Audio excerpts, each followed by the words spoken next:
My daughter was waving at me with a big smile on her face when the train was leaving. It's been about 2 months since she has last seen my husband. She must be really looking forward to visit him. I sent a message to my husband just as my daughter got on the train. And then, I guess about 4 hours after I got home, my daughter called me. I had told her to call me when she arrived. I assumed it was that report. Hello, Sarah. Did you make it to San Francisco and meet up with your father? When I asked her that, she said something I didn't expect in an unhappy voice. Mom, come and pick me up, please. What? Is something wrong? I didn't get to meet Dad. What do you mean? I don't know, but I haven't heard from him. And when I went to his house, some strange woman turned me away. What? My name is Lily. I have a family of 3 with my husband, Robert, and our 11-year-old daughter, Sarah. I conceived my husband's child while I was still in college, so I'm 32 years old now. After the baby was born, I managed to finish college with the support of my parents. Since then, I have been a housewife. Because of the unexpected pregnancy and premature marriage, there was a confusion and concern from those around us, and we had a hard time. My husband told me that he had always planned to marry me and that it was just a matter of time before we got married. After graduating from college, my husband got a job at a well-known company. It was a good starting salary and we could live in a company housing. So we didn't have to struggle financially and lived happily together. We didn't have a honeymoon phase as a married couple, but our daughter was so pretty that we didn't care about it. My husband adored our daughter and always took care of her on weekends. Thanks to him, I was able to relax and go out with my friends. I didn't have to put up with getting dressed up or anything like that. I had no complaints about this life. The days passed by in the blink of an eye, and my daughter went on to elementary school. By that time, my husband had been working for the same company for about 7 years and had been promoted. He had more responsibility and came home later and later. But on weekends, we went on family road trips and made many memories. We spent many happy days like this. I thought that these happy times would continue for a long time. But one day, while I was leading such a life, the company decided on my husband's transfer. No matter how much we say he has a family, our daughter is already 11 years old. Until now, he had refused to move on his own due to a transfer because my daughter was still very young. But that could no longer be a reason. Moreover, it seems to be a very important job for him this time. I was told that his career depended on it. The company my husband works for is a big company, so there are plenty of replacements for him. In order for my husband to be promoted further in the future, this relocation is unavoidable. My daughter will be going on to junior high school and high school.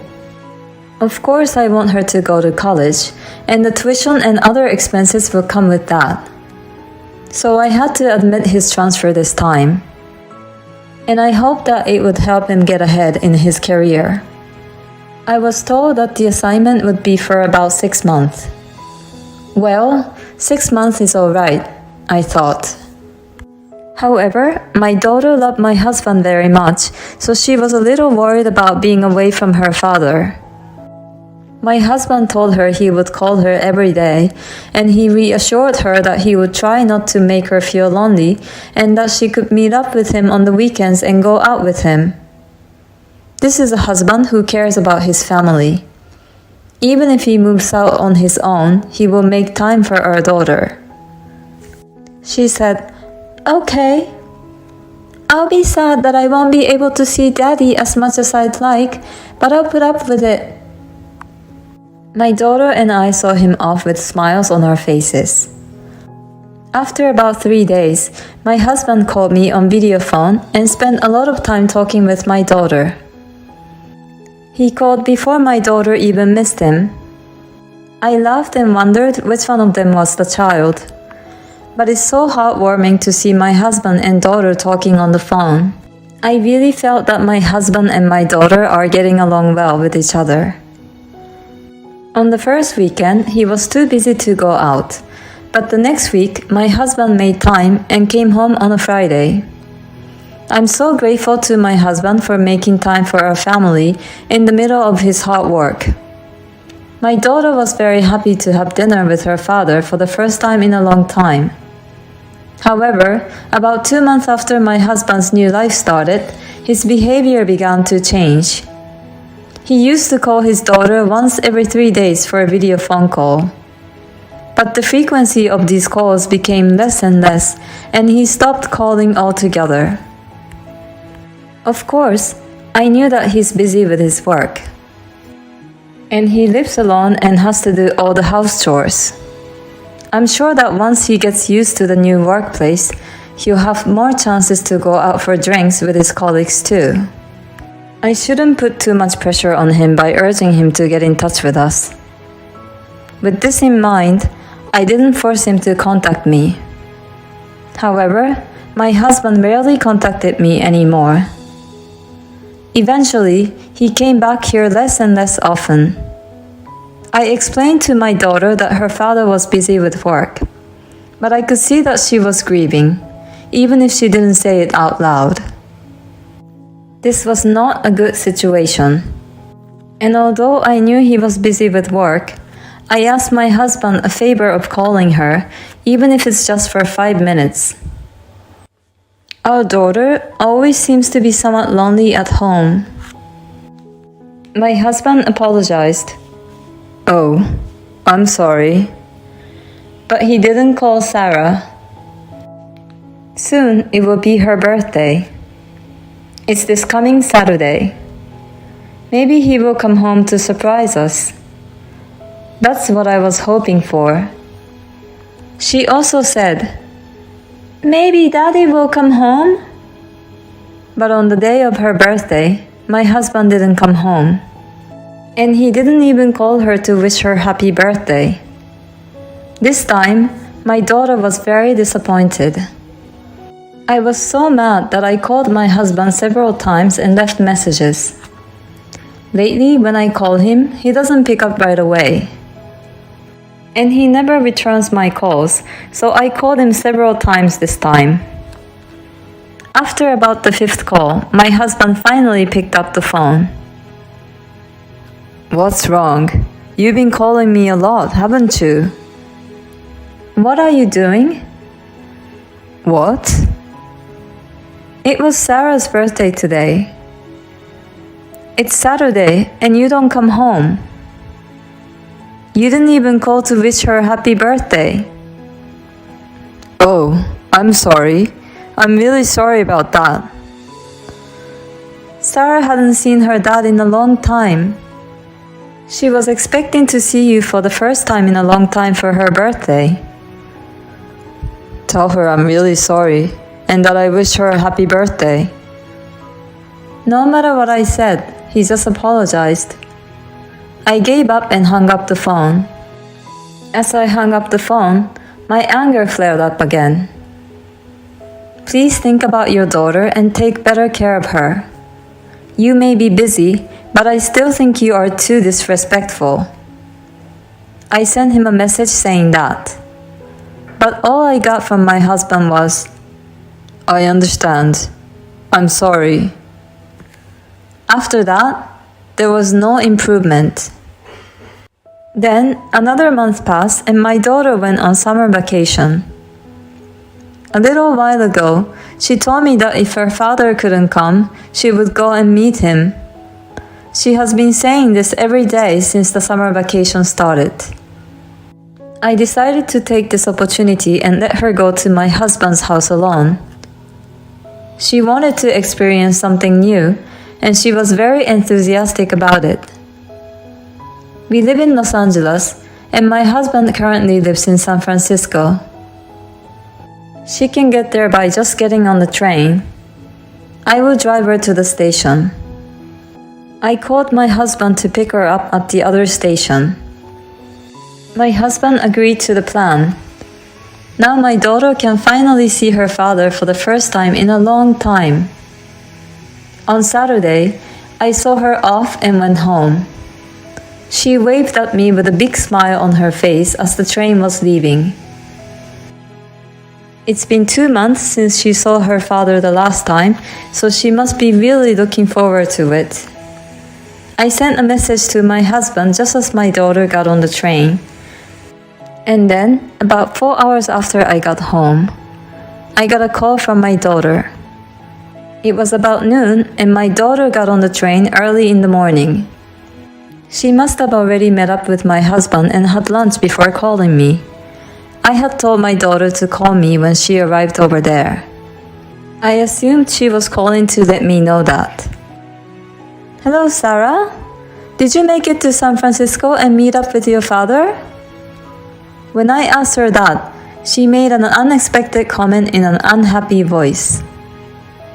Mom, pick me up right now, please. What? What's wrong? I didn't see Daddy. What do you mean? I don't know, but I haven't heard from him. And when I went to his house, some strange woman turned me away. What? What did she just say? No, first of all, I have to pick up my daughter as soon as possible. Where are you? I'm back at San Francisco Station. Then, going to a fast food restaurant somewhere and kill some time. So I got into the car and headed for the station. There I hurriedly bought a ticket and got on the train to San Francisco. When I finally arrived, my daughter looked at me and was about to cry. We went to a cafe near the station. She was depressed, so I ordered pancakes, which are famous in this area. When the pancakes came out, my daughter's face lit up a little. She seemed to enjoy the pancakes and looked a little calmer. Then I asked her what happened. According to her story, she couldn't get in touch with my husband at all when she arrived at the San Francisco station. She waited for about 30 minutes and he didn't show up. So she decided to take a drastic action to go to his home by herself. Well, I had given her my husband's home address in case something happened. She's a Gen Z girl who uses her smartphone more than I do, so she was able to find her way there in no time with a map. She got on the train and went to my husband's house. And when she rang the doorbell, a woman's voice answered. Who are you? My daughter was surprised, but she managed to say, I'm here to see my dad. That woman told my daughter to go home and not to see Daddy because she's in the way. In the end, the woman hung up without even opening the door of the apartment. So my daughter went back to San Francisco Station. I was so angry that I couldn't help myself anymore. If she told you not to see your daddy, then let's do that. I said that, took my daughter home, and immediately started preparing to move out. When I explained the situation to my parents, they were furious. They said they would do whatever they could do to help. For the time being, my parents let us temporarily live with them until I found a job. My husband called me and said, I didn't see Sarah at the station. Did something happen? I guess his adulterous woman didn't tell my husband that she turned his daughter away. No, because there was no word from my husband on my daughter's phone when I went to pick her up. I doubt my husband even went to the station. I was dumbfounded and decided to let it slide anyway. Sarah got sick on the way there and had to turn around. I replied that I had just finished at the hospital and that I was sorry I couldn't call him. My husband replied, I see. I understand. I ended the exchange by replying that I would call again if anything else happened. I was pissed off because it was so obvious that he was just pretending to be worried about me. Well, this guy is going to hell, so I'll leave him alone for now. After that, I was ready to punish my husband. I first sent his belongings to his address. Then I received the results of the investigation I had ordered from the detective agency a while ago. I sent the proof of the affair, along with a content certified letter to my husband's workplace. A few days later, everything must have arrived. My husband called me like a demon. Oh, hey, what are you doing? Huh? What? I just thought I'll let you all know what you've been up to. You gotta be kidding me. We're in the middle of a big problem here. Of course it is. That's what I was trying to do. And I can't believe you're sending me my belongings to here. I don't need your stuff, and I don't pay rent anymore. What? Sarah and I moved out of that apartment. Oh, you left that rental apartment? When did you leave? About a month ago. What? Then no one lived there for a month, and we still had to pay the rent. Well, that's true, but it's in your name, so it's none of my business. No. You're about to be 2 months behind on your rent, and you're about to get evicted. Is that why I've been getting calls from an unknown number lately? I mean, we'll be in trouble if we lose that apartment. Why don't you just continue to live in San Francisco? You sent a content certified letter to the company. I'm in big trouble because they found out about my affair. They're going to call a replacement from headquarters right now and move me back to Los Angeles.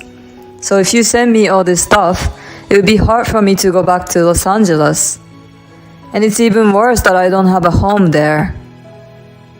I almost laughed because the plan worked better than I thought it would. But then I calmed my happy mood and said, "You've hurt Sarah and me so much that you're going to have to pay the price. And it's not over yet. I'm going to demand a divorce, and I'm going to demand alimony and child support." Oh, no. Let's just go through the lawyers and get this over with. I said that and hung up the phone. After that, I hired a lawyer and everything proceeded as I had declared. The divorce was finalized without incident and alimony was claimed against my ex-husband and the adulterer. I also asked for the child support from my ex-husband. My ex-husband had the unprecedented incident of returning from a transfer because of the affair. He became the target of laughter within the company. Female employees gave him a mean look. Of course, he can no longer expect to get promoted in the company. But he can't quit because he has to pay alimony and child support. He must feel ashamed of himself. My daughter has become disillusioned with my husband, and when he apologized and said he wanted to see her, she refused to see him. He really deserves it. I was able to find a job, and my daughter and I now live together happily in an apartment. I'm going to work hard to support her and watch her grow up.